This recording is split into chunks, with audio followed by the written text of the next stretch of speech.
Today is the 19th of July 2014. My name is Sherry Wong, and this interview is for the Ming-Ai London Institute British Chinese Workforce Heritage Project. Could I begin by asking your name? Well, my name is Warren Yeung. And where were you born? In Hong Kong, originally, yes. Could you tell me a bit about your family? Well, my family, you mean my immediate family or my family back when I was young? About your parents, your family in Hong Kong, perhaps. Oh yeah, well, I came from a village area called Chinatown in Hong Kong back in 1972. That was the year that when I came to UK, and my dad, well, at those back in the 60s and 70s, Hong Kong's economy not exactly booming, and because it went through in the 60s in China the Cultural Revolution, and that actually caused Hong Kong also quite a bit of turmoil. So at those time in the 60s and early 70s, getting a job is quite difficult, and that was when I think my dad came here in 1970 to London with one of the relatives, cousin that have a restaurant in London. And he applied my dad to came over to work in his London restaurant originally. And so when you joined your father in 1972, did you go to London as well? No, by that time my dad was already working in Manchester. Yeah, I believe that how he ended in Manchester, I didn't really know, but he was in Manchester already, and I believe that it was maybe that the relative have a second business venture in Manchester back then, probably. And when I came to UK, I came straight to Manchester. What were your family doing in Manchester at that time? The business that you Well, obviously, about? my dad was working in a restaurant in Manchester, but back in those days, in the 1972, as I remember, there were only very few Chinese restaurants, only a handful, maybe 2 or 3 at the best in the whole of the Manchester city centre here. And obviously my mother and myself and my sister came together in 1972 to join my dad, and he was working as a head chef in one of the restaurants. That's gone now. That used to be in Mosley Street, called Sun Ho Restaurant. And after we arrived, I think subsequently my mother also went to work in the same restaurant as a kitchen porter. Did you ever help out at that restaurant? No, yourself? Not really. I was pretty young at the time. I think I was 13, and then by September, then I turned 14, and I went to school then. Yeah. So you had most of your education in Manchester? I wouldn't say most of it. I mean, I went to primary school and had 1 year of 1 year high school back in Hong Kong. That's why I can read and write Chinese. Yes. And at what level of education did you get to? Well, I got to A levels. Yeah, but didn't do well enough, so I ended up working in the restaurant also. But in any case, and in 1972, when I first came, after we only been here about 3 months, my father was taken ill. He passed out in the restaurant kitchen because he didn't realize that he had a high blood pressure problem, and and he was off work, and I think back in those days, the new immigrants were not so fortunate to have all this facility now exist in terms of interpreters and social organization like Wei Yin, that kind of society where they can help the new immigrants. But then, even when you go see a doctor, you have to have somebody with you who can translate for you. So back in those days, even when my dad was not well, he had to wait to see whether a colleague in the restaurant, in the front of house, that can help him to go to see a doctor. You know, and it was pretty tough, really. And that was your first impressions of the UK, in Manchester? No, the first impression, I think, as I got off the plane in I still remember it was 20th of June 1972. My first impression was, blimey, why is it damn cold? Because I left Hong Kong in June. It's boiling hot in Hong Kong in June. When I came here, stepped out of the plane, and it was cold, you know. So I do believe that global warming nowadays is a lot more warmer. Yeah. Also, I do find that as we went, when I first got off the plane, and I remember this a long time coming, really, is when you go through the immigration. I mean, back then it's pretty tough, and it's a lot of discriminatory procedures that you have to go through. Like, you have to go through what they term as strip search, you know, all these things, you know, tough back then. And has your view of the UK changed over the years that you've been here? Well, yeah, I think it is indeed. UK is. I don't know much. I don't know about the other area because I've always been lived and worked in Manchester. But even for Manchester itself, it's become very much a multicultural society. You know, comparing back in the 70s. Yeah. So, with the your move into the catering industry, yeah, could you tell us a bit more about how that progressed and how that started? Well, to be quite honest, I think like a lot of people back then, and as I said, my dad was taken ill and couldn't really work. But also, back then. There's nobody, well, including myself, obviously. I just arrived. Nobody knew that there's any kind of benefit that he could apply for. Nobody told any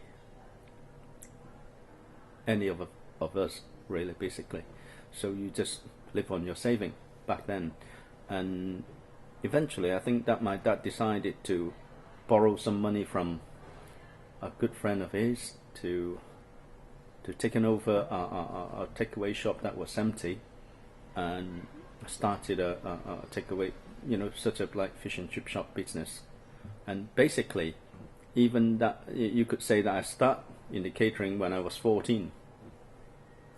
You know, you have to help out every night when you after school. And what did that involve? What were your roles and duties?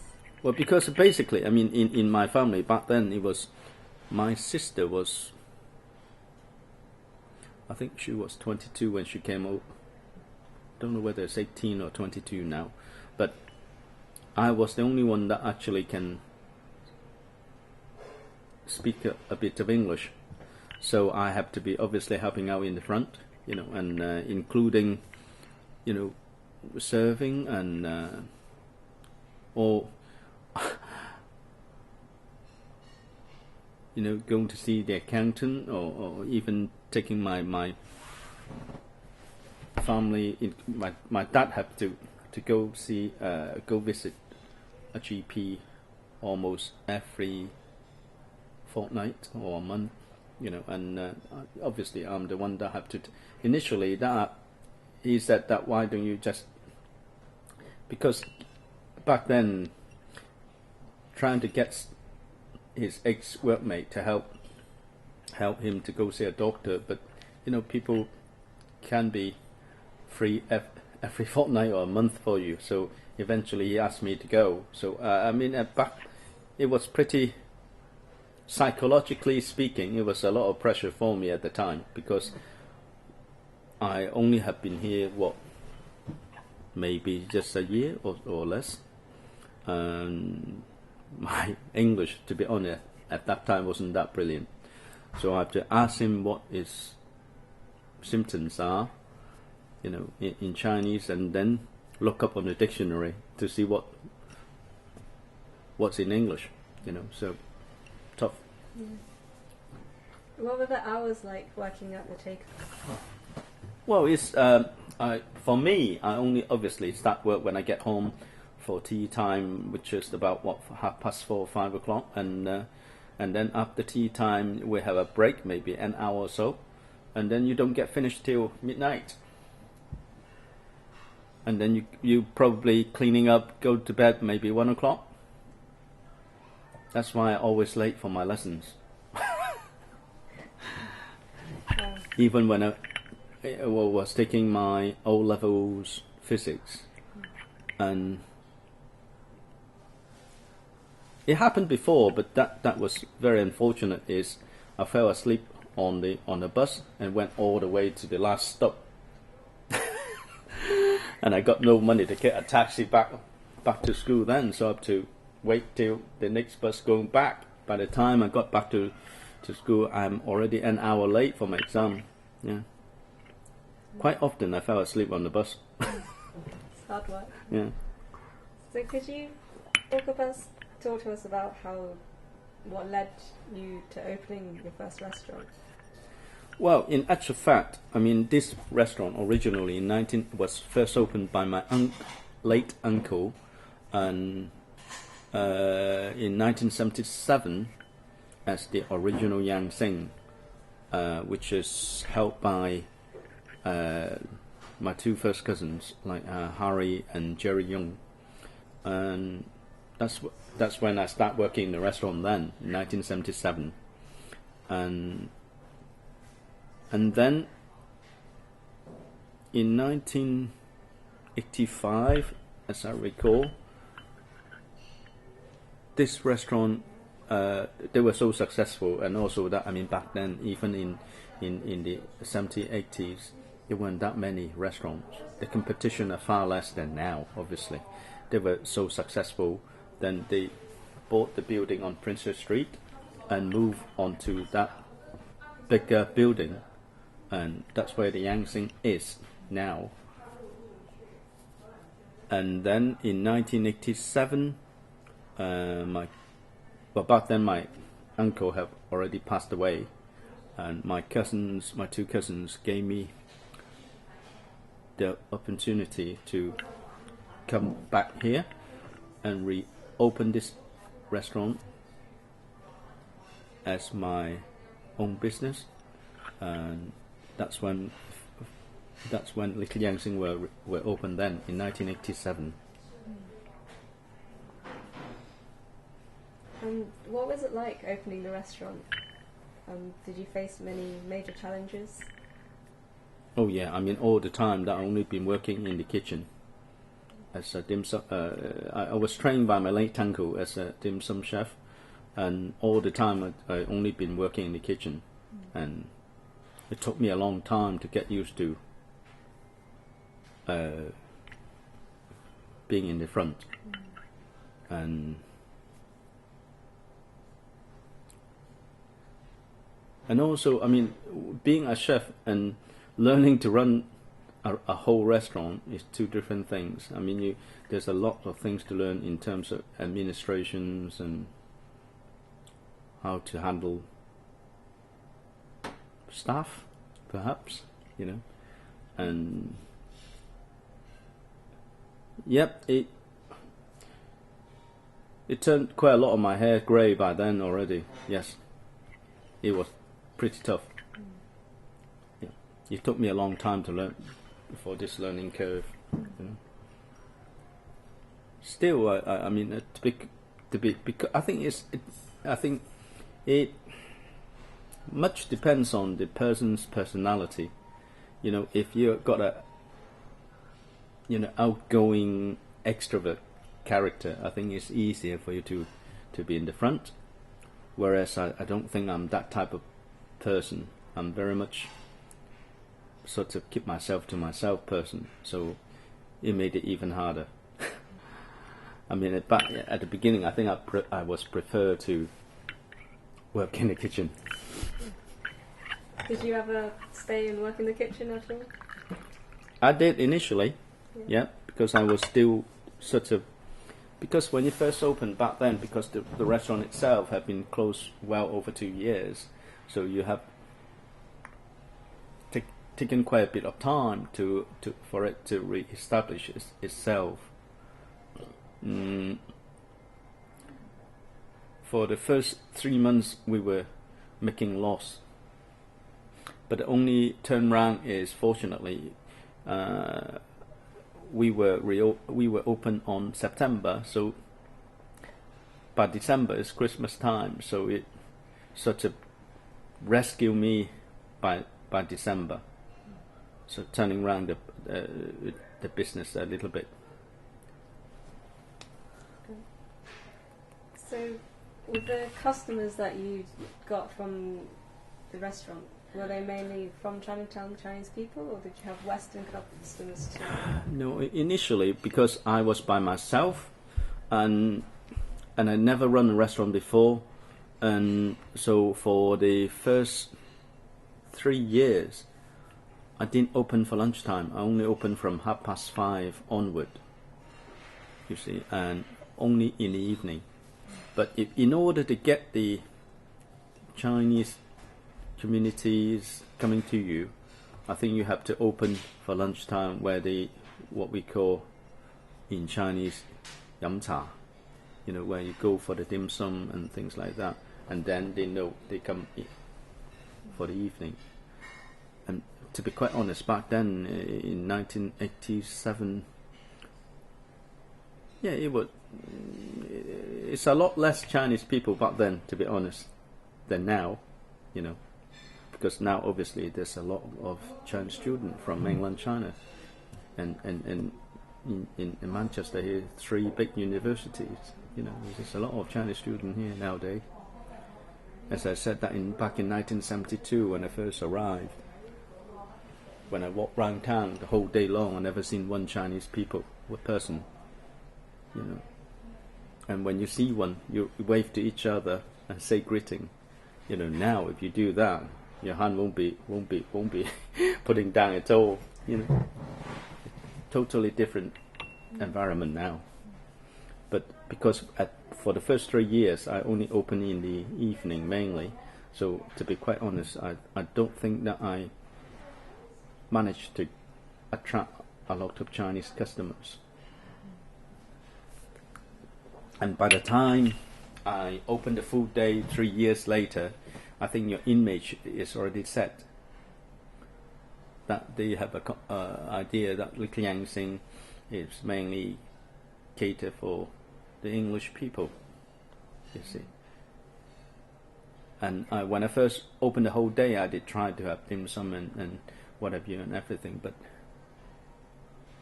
got a little bit, but not very successful at all. Until now.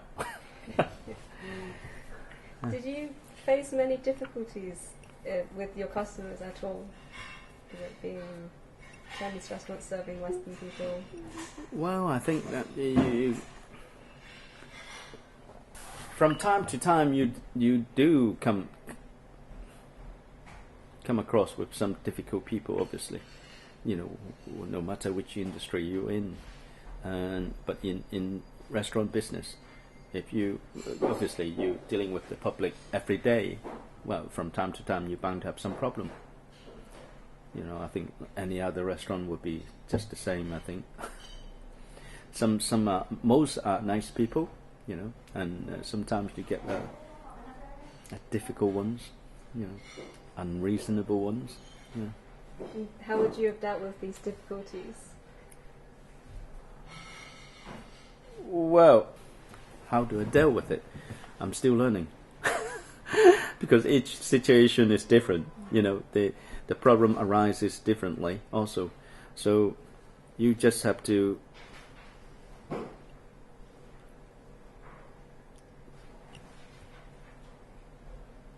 go along. I mean, with most people is basically if they are genuine complaint, obviously I always obviously apologize and obviously whatever meal that they are not happy, we would take it off. But sometimes you get people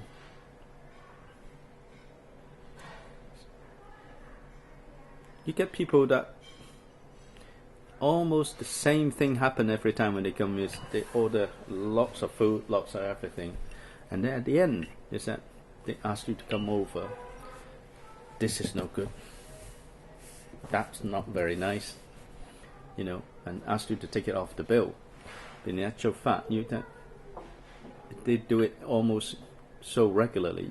You know by the time they come in that this is going to happen. So that is mainly because they order too much, and they don't want it. They want you to take them off.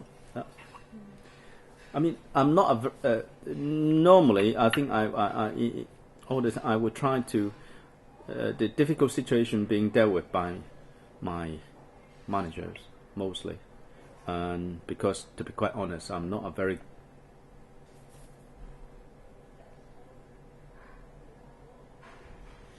well, I can't say experienced person to deal with that. It's just that I'm not.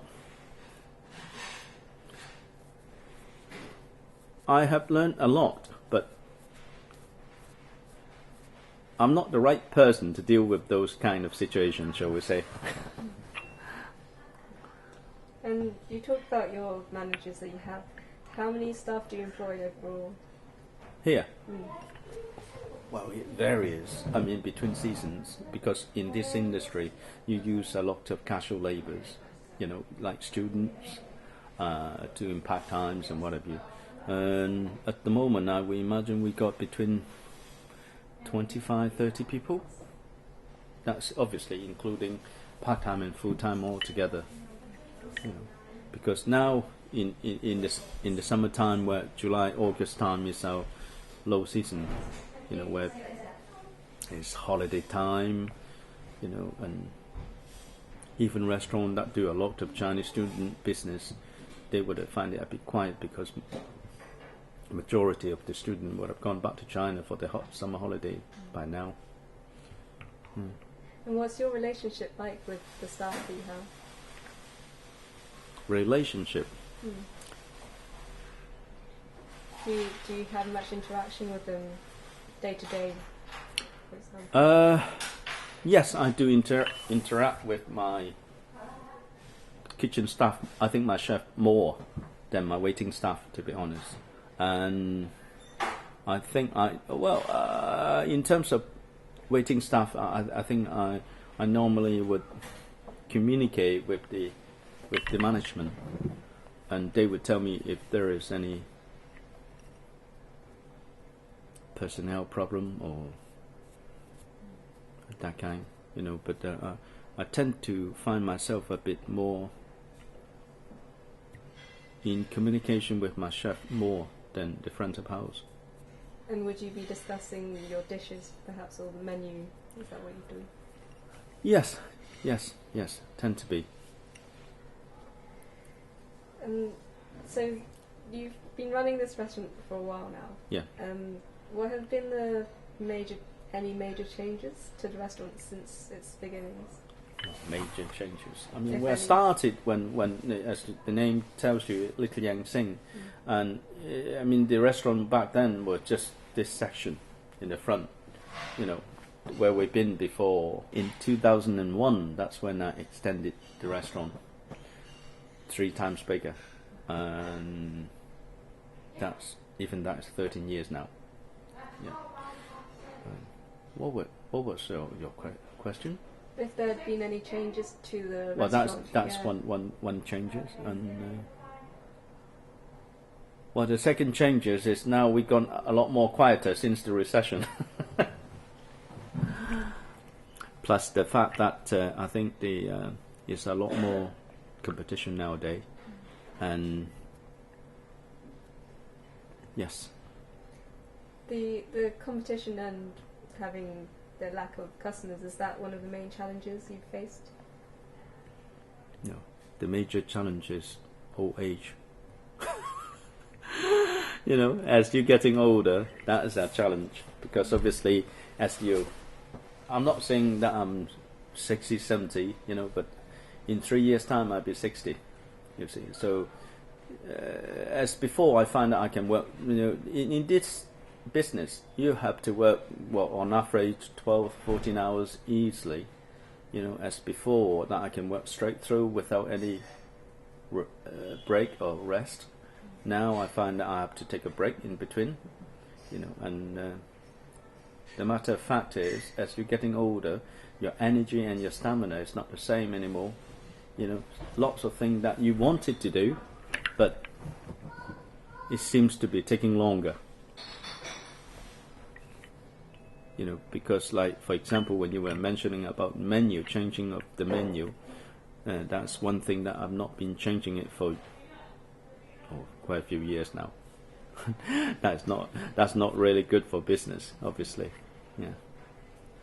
I think that's apart from the fact that recession and also the increased competition, I think it's also the fact that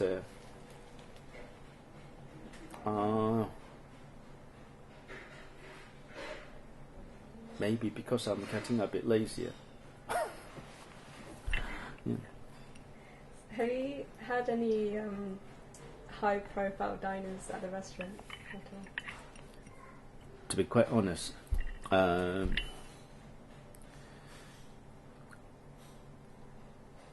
as I work in, you know, if you are, I mean, there are two different. Some people are restaurant owners, and some people are restaurateurs like myself. So I involve myself in the restaurant quite a long hours in a day. So, and I'm also quite out of touch with, you know, who is the latest celebrity, things like that. I mean, some people told me about it in the restaurant who this is. So I don't actually recognize them, you see. So I wouldn't know, to be honest. I think you're the chairperson on the Chinese Health Information Centre. I think that you have to put it officially is vice chair. Vice chair. Yeah, that's right. Yeah. Could you tell us more about your role as vice chair? Well, to be honest, I'm being in the management committee. I'm representing as the member from within the community. I think CHIC were originally set up by 3 doctors. It's Dr. Chu, Dr. An, and Dr. Chan. And it was, I think, for the Chinese community, it was quite a good thing. Back then, I mean, even now, in terms of Chinese people that don't speak English, that they can help them to translate and help to direct them to the appropriate clinic or hospital for treatment, and it has a wide support within Manchester's Chinese community. And because I went through, as I described to you at the time when my dad was taken ill when I first came, it's exactly the kind of difficulty that you have.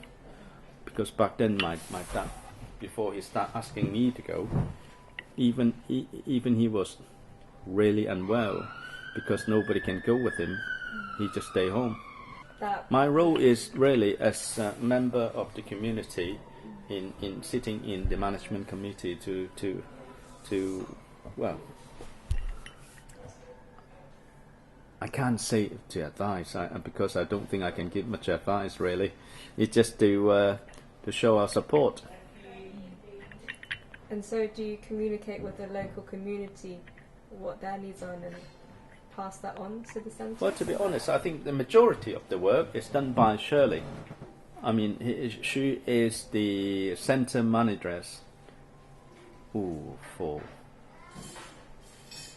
many years now. I lost track. Must be well over a decade.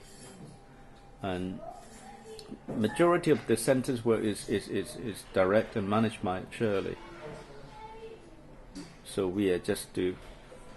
I think every 2 months we have a management committee meeting, and so that Shirley can sort of giving us the report of how the centre is doing and what work it has been carrying out within the community, things like that. Yeah. So you've been in Manchester since, is it 72? Yeah. And you've always been based in Manchester? Yes, correct, yes. So could you give us a bit of your view on the development perhaps of the Chinatown in Manchester? Has it changed much over the years? Oh, yes, a great deal. I mean, I can only tell you about from 1972 onward, but when I first arrived, there were only maybe about 2 restaurants. There's no such thing as Chinatown back then. You know, there were maybe one, 2 restaurant, 1, 2, 3. The other one is scattered a bit, you know, in Portland Street there somewhere, and in the whole of city centre Manchester, and over the year you can see gradually it's built up. I mean, back in those days, I remember when my dad used to want to have a haircut because he didn't speak any English. He had to. Not just him, quite a lot of Chinese people have to go to Liverpool, because Liverpool then have a much more established Chinatown than Manchester. But as the time goes by, I think gradually in the 80s, Manchester's Chinatown had taken shape as getting bigger and it's more centralized, and then you find that actually the Chinese community in Liverpool going up to Manchester for shopping, for Chinese restaurants, things like that. So the tide actually changed. It's developed a great deal. Now it's into a whole square, and also expanding outward.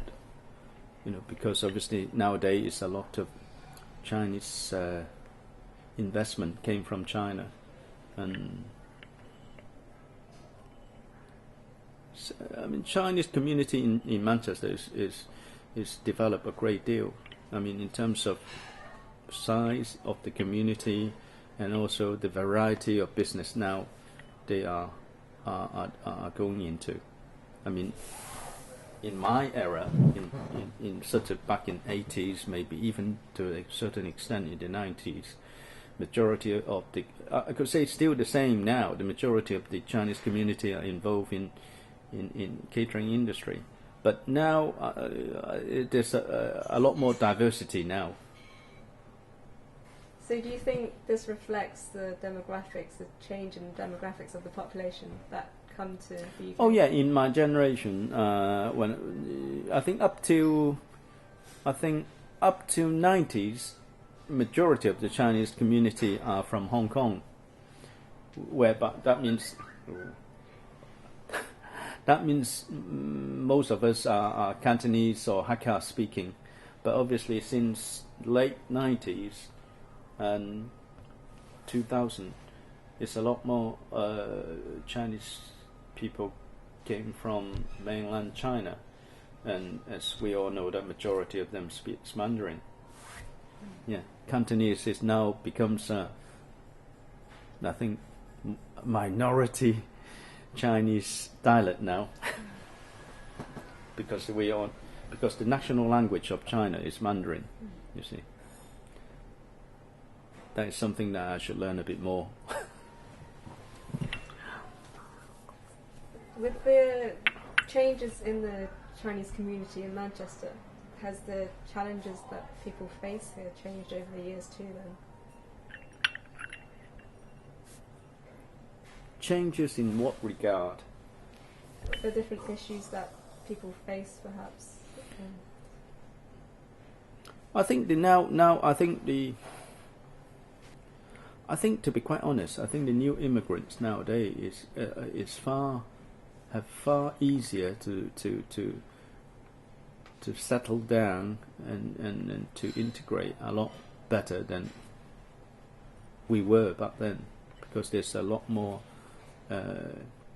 community group like Chinese Health Information Center or Wei Yin, and also there's Chinese Center that really can help the new immigrants from China.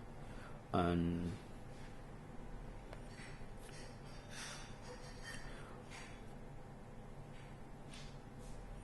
I think maybe because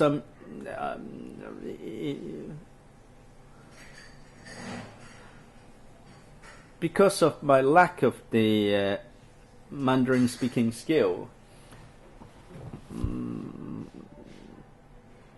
Well, I do have Mandarin speaking staff, which I picked up a few words, but because of my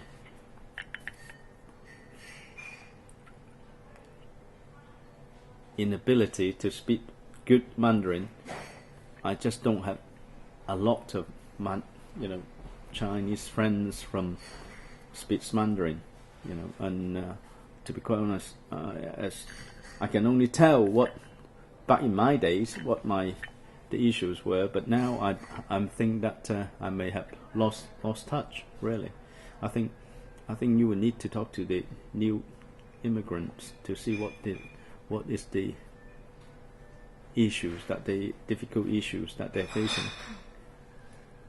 The issues that you mentioned, that you would know about, are they mainly what you mentioned before with the language and access to services? Were there any other issues? Wow, I think back in those days, about the fact that you come to at my age, 13, 14 years old, you left Hong Kong where all your neighbors, left behind all your neighbors, friends, schoolmates, and come to a totally different country with a different culture, different language. It's pretty tough back then, and you don't have much support either back in those days. And one thing for certain is, in terms of racism, there were a lot more aggressive racism back then than now. Did you ever face any racism in your career as a restaurant owner? Oh yeah, I mean, you do come across some very rude people, and yes. Well, even in America, I mean, when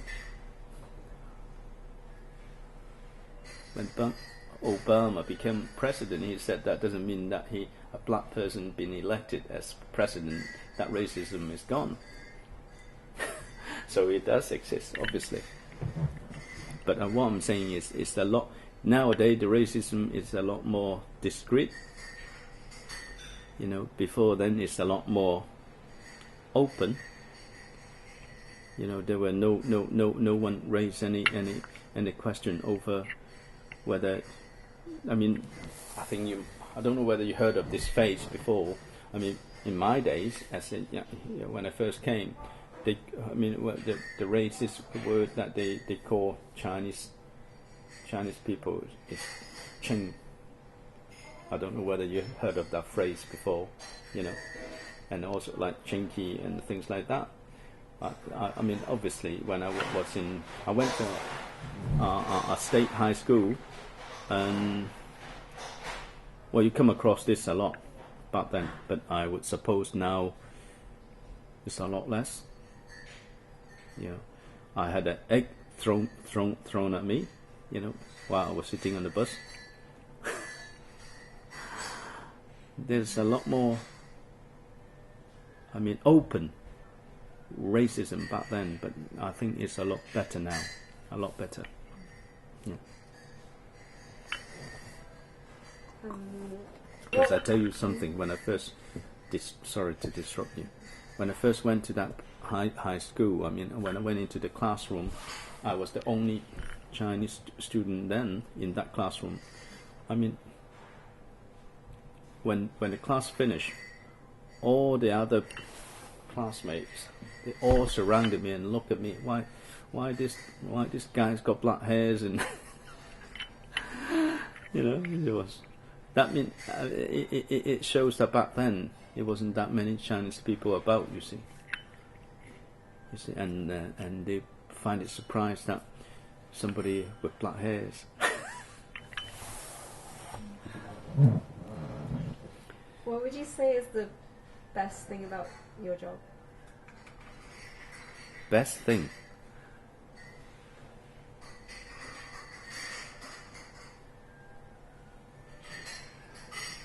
Well, I think the best thing is,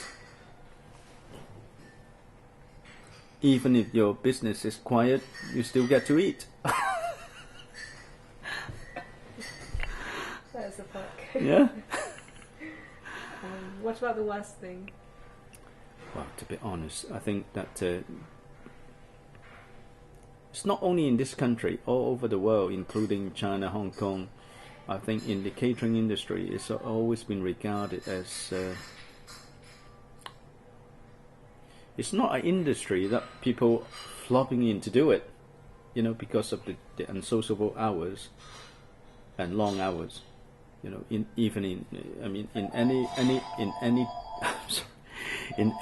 any developed country, you know. Back in the, even now in Hong Kong, they find it difficult to recruit in catering. You know, because nowadays, people are a lot more educated, they all want a better job. You know,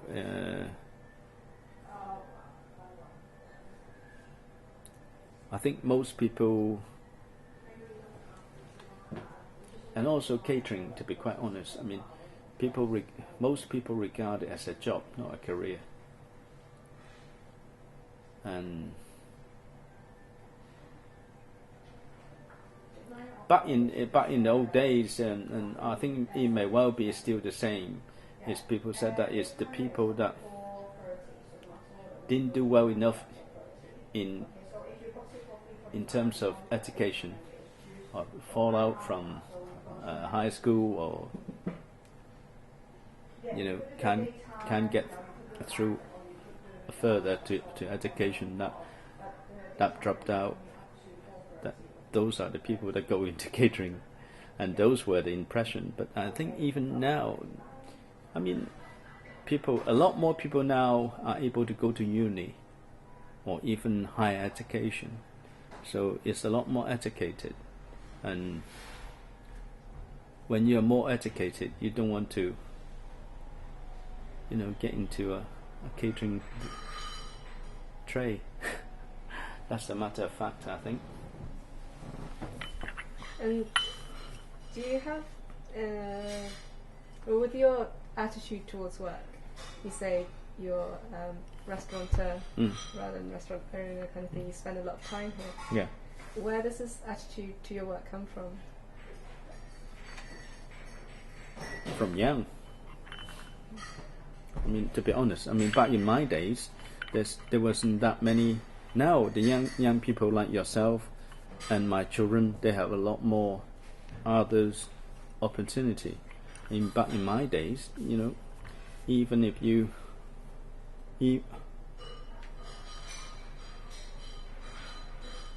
especially that you only have what,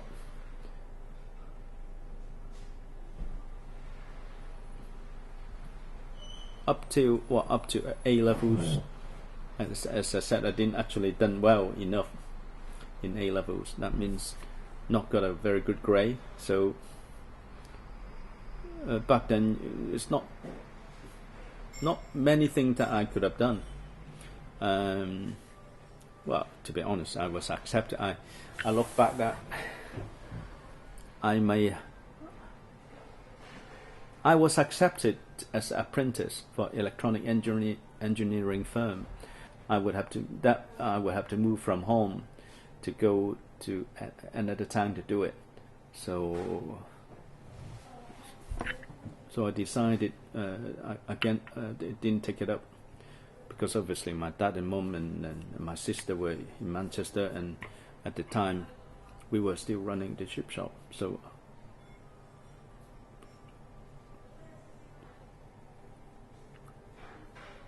I didn't take it up. How important is your Chinese heritage to you?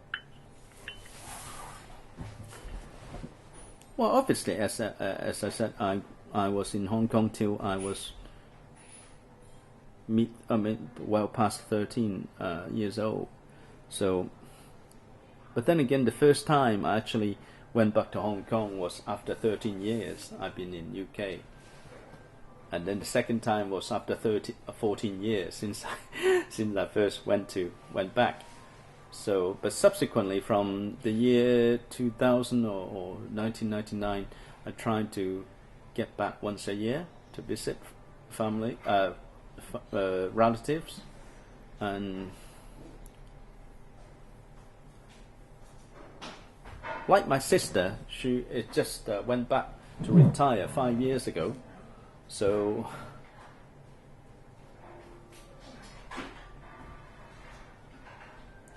I think there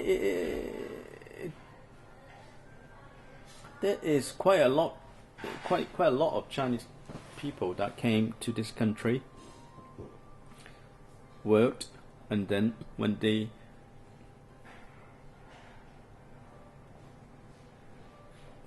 got older and retire, quite a lot of them actually moved back to Hong Kong or China, where they originally came from. And maybe that is going back to your roots, sort of thing. Well,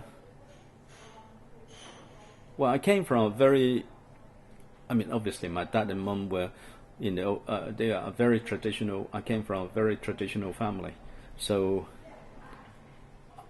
you could say that I have a pretty strong Chinese heritage within myself, But then again, come to my children, I don't think they would have the same degree of how they would relate to Hong Kong as their root, because they were born in here.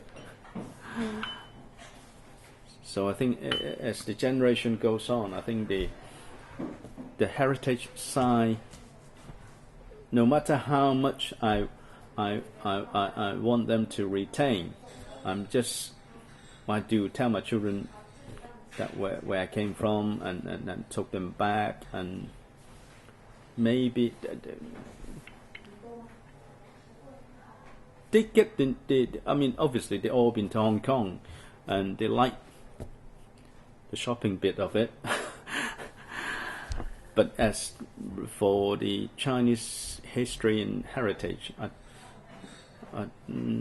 think I would hope that I have instilled quite a bit into them. But how much they have taken in, that's God knows. But as they and then in effect they're the third generation, and then when they have children, that's further away from the Chinese heritage. Then I would guess, And with your children, do you have any aspirations for them about their careers? Well, I have no particular aspiration for them, to be quite honest. I have never wanted them to join me in this business. I know it's a very tough, hard business, and also the fact that in my days you don't have that many opportunity to do other things, and now they do have a lot more opportunity. So it's for them to explore what they want to do, really, as long as they're willing to work, you know, not asking me for money. And with you, your job must be really quite busy. How do you fit your working with your personal life?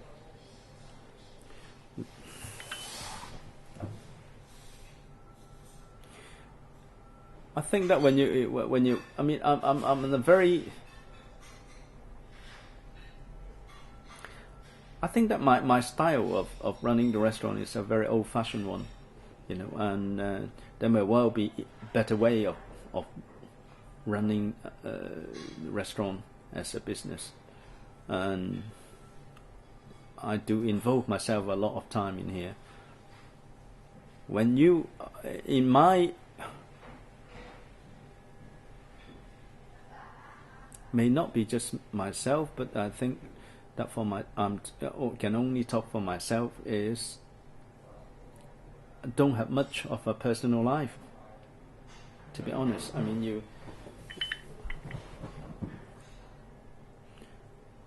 as I mentioned, that I mean, everybody knows when you're working in restaurant, it's a very unsociable hours. So even when your friends have time, when your friends are at work, you are at work. When the friends are playing, you are still at work. Not very much, you know, not as much that I would as I would like to, because I mean now, as English saying that you work to live, but I think for myself, or at least, sort of the priority seems to be turning around to, you know, live to work. Yeah. When you do get some time off, are there any hobbies or recreational activities that you like to do? Well, to be honest, I just watch television. You know, I do. I mean, mind you, though, I do watch television, but I never have time for this dramas. You know, Coronation Street and EastEnders and all this. You know, I only go home and I watch what I like to watch is news. You know, because news is only half an hour, and and then it's done. You know, yeah. Sometimes I don't even have time to watch a film, because a film normally takes an hour and a half to 2 hours, and if you when I finish work, go home probably midnight, 12:30, 1 o'clock, and half an hour to an hour is fine. But I find obviously by the time you're over an hour, you already, your eyes is already beginning to close. So I usually don't watch a lot of television, but when I do have time, that's why when I probably sit at home and watch a film, things like that. Yeah. So I think that's all the questions I've got for you today. Is Yep. there anything you'd like to go over or mention? Anything we've missed?